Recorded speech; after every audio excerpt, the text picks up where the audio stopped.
And my second thanks go to Apostle James Tete. He has contributed to my life for you to see me today like this.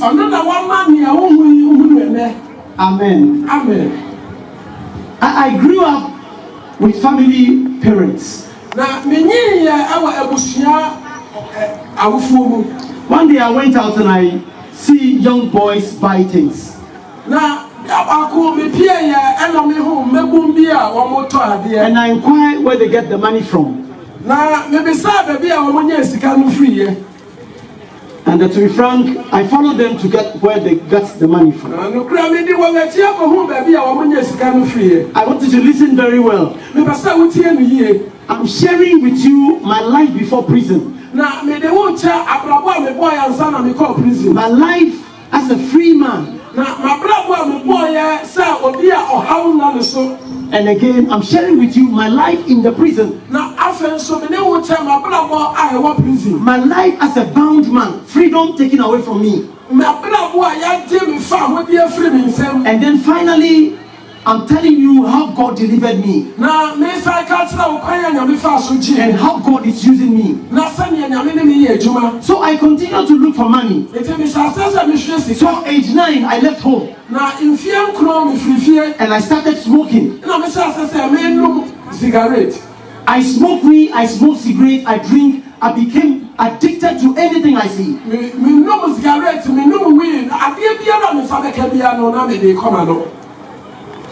I was following other women, grown up and the young ones, all the lives. I was following people who were worshipping idols. My life became so bad. And out of it, I had plenty children. One time, at the age of 17, I told my mom I want to marry. My mother says you are not old to get married. But I pressed on and I got married. One day in the house, when all of us were asleep, then we heard that somebody says fire. I came out of my room to see what was happening. It was fire getting close to our door. I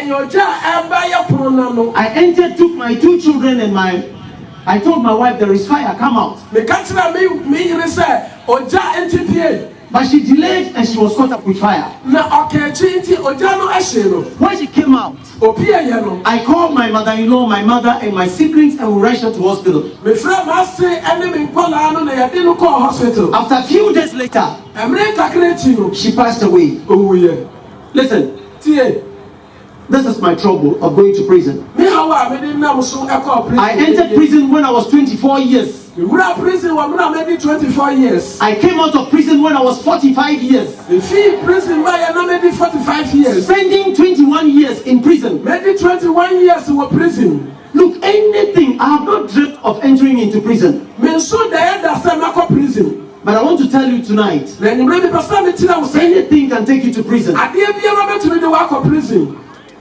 Because chapter 1 of this book says, prison attracts to everyone. Because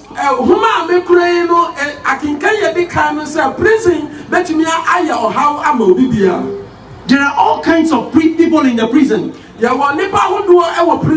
blind is in prison, the cripple is in prison, the army officer, the police officer, everybody is in prison. Army officer or prison, police was prison. Obibia was prison. Prison officer himself is in prison. Prison officer Ankasa Ebi was prison. I started life in the prison. Ishabrabwasi was prison. When I was entering into prison, I smuggled my guns to the prison. Me prison, no, me prison. And in the prison, I was chanting, calling the secret names of this God, and it was not working. And our prison, no, tonight, I want to tell you, if you are trusting any other thing than rather than God, those things will fail you. One day I gave my life to Jesus, and that was the turning point. Those things that I used to do, I don't do them anymore. In the prison, I realized that those things that I was doing in the past, those bad things I was doing, that has caused that something has happened, and I have gone to report. I have been committed that I did the thing and I was put in prison. I'm saying that those bad lives I have been living, the smoking of weed and the drink and all other things, that is the reason why this trouble happened. They didn't call anybody than me.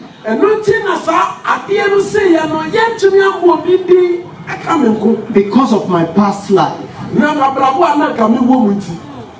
Tonight is your night. It's your night of turning to God. Those things that you are doing can take you to prison. You have fathers, you have mothers who are talking to you today.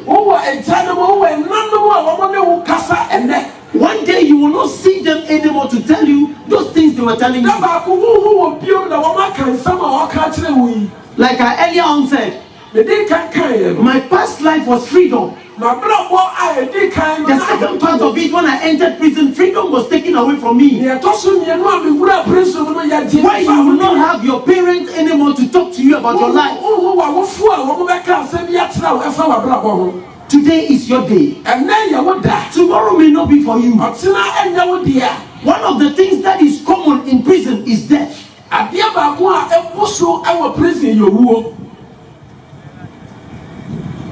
The things that you eat, you cannot talk about it. The place that you sleep, you cannot talk about it. As you walk night, anything can happen to you. You find yourself in prison. So I'm urging you. Prison is not a place that you should go. So behave well. I see people in the prison. What brought you to prison? He cannot tell. Maybe some prison. Some of them were able to tell. His autofista brought them to prison.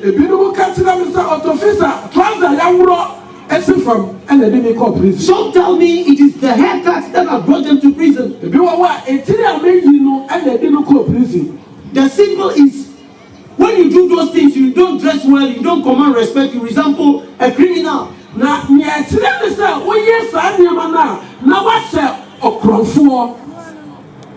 Therefore tonight, as you listen to me, behave well so that nothing wrong takes you to prison. And again, as we all seated here, we resemble somebody. One of us can resemble somebody who has caused trouble in Kumasi or wherever.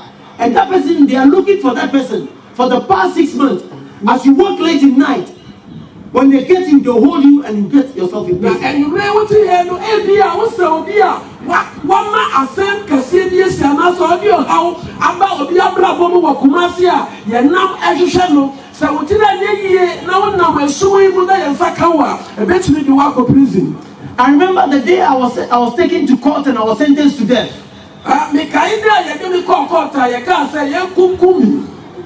I came to the prison and asked God, God, why do you allow me to come to prison? Na me ba prison na me be say Ewurade adenti na woma ukwan ma me ba prison. One of the things God told me is, courage, you are here to accomplish a divine purpose. Ade ba ko nyame ka kire me say courage o ha say nyame ma say afa wo no ebebem. But one of the things that makes me joy in the prison is when the day I met Reverend James Tete.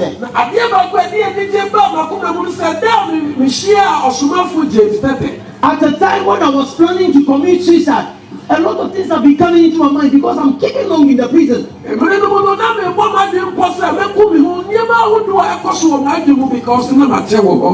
You see me spending a lot of hours with him, and you'll be comforting me, courage, it shall be well.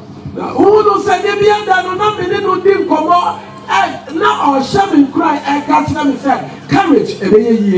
Friends, when the timing of God came for me to be released, because in the prison I never joked with God.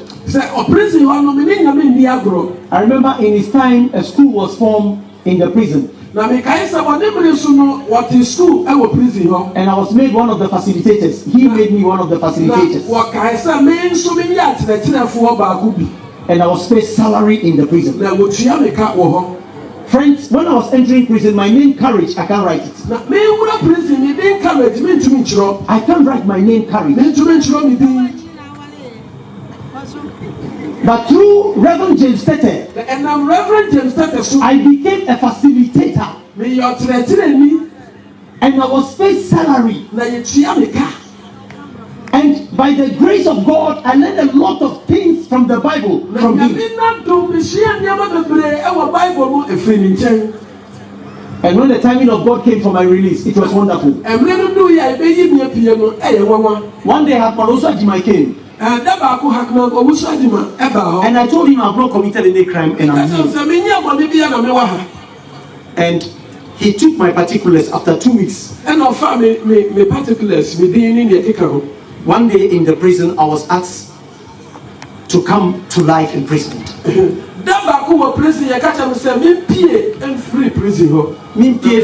Condemn cells and life in prison.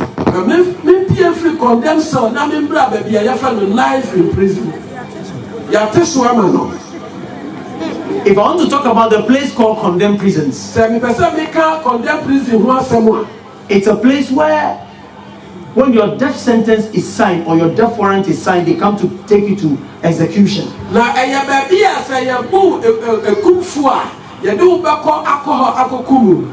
This God that we are talking about today, grace me that day I was taken from the condemned cells. When I came to life imprisonment, I was relying on this God. I was praying all the time.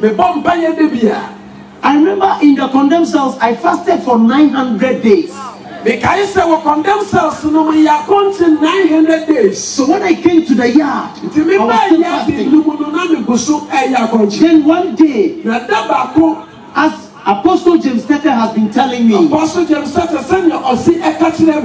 that one day I was called again, and I was asked that, do I have any property with them?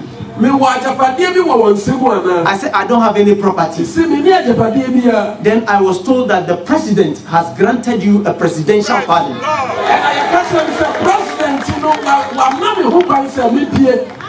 What am I saying? I'm saying what God is capable of doing. There is nothing God cannot do. So if you are here, you have not accepted Jesus as your Lord and Savior, anything can happen to you. But if you have Jesus in your life, certain things, you don't do them and you don't go to prison. You see that.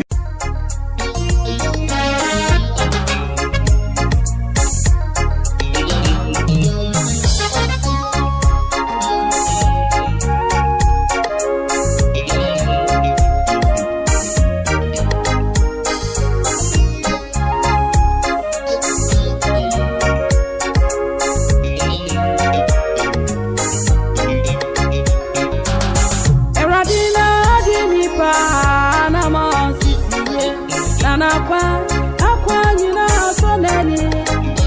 Oh, Samirasia, Mirita for Mutin. If it's a Rodiba, come inside.